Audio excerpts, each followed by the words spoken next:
One thing that we're asking everyone tonight is how this show, what it does really well is shows the dangers of this job, right? Is there something either dangerous or really scary that you've done in your career that's super memorable for you?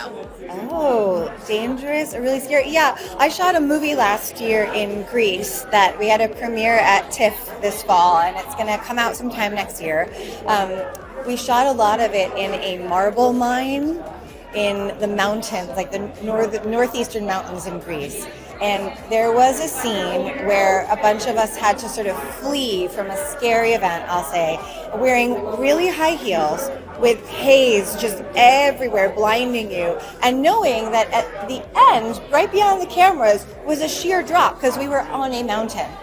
The floor was cut marble, so it was completely uneven. Again, they made it as safe as they could, but still, sort of the environment, the haze, not being able to see, and running for your life, even though it was acting, but you have to sell it. I have done certain things that I failed to tell my wife about when I got home.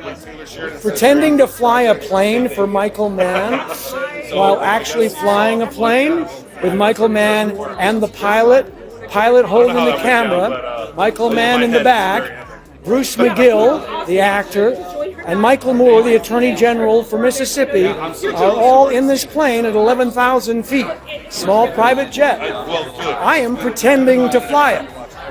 The pilot is holding the camera on me. Michael Mann is bitching at the cameraman, going, "It's got to be higher. Man, dude, just make it a little bit higher." And he had to say, "I'm sorry, Mr. Mann, but it's a little hard to fly the plane this way." And I was going, "Hello, Houston, we have a problem." And of course, outside the window, there were clouds. And Michael said, "We could have shot this on the ground in a parking lot in Burbank." I went, "Can we land?" And I'm going to go home and tell my wife that I did nothing dangerous today. Joe Pickett was one of the projects that I had to work directly with a falcon. A peregrine falcon along with a red-tailed falcon, and those things are extremely dangerous. And having to handle them so intimately every day, it was pretty scary, but I'm used to danger. My background is marine and environmental science, and I'm a shark expert, so I used to handle sharks often. So it was really nostalgic for me, honestly. Did this Western one time, and I just started acting, and they asked me if I could do my own stunts. I was like, yeah, for sure, no problem. Indie Western. And they basically wanted my character to get knocked off his horse, no problem at all. But it was my first time doing stunts. I didn't know what I was doing. But there was a tree limb just across about the right height, and I went wide open and let that tree limb catch me on the chest, and it backflipped me, and it looked really sick, and it played well on TV. But I will tell you, I broke 3 ribs. I shot a movie in Spain with no rules whatsoever. It was a very low-budget film, and I remember being on a horse, and we're just taking off, and the horse didn't speak English. I know that sounds silly, but we were in Spain.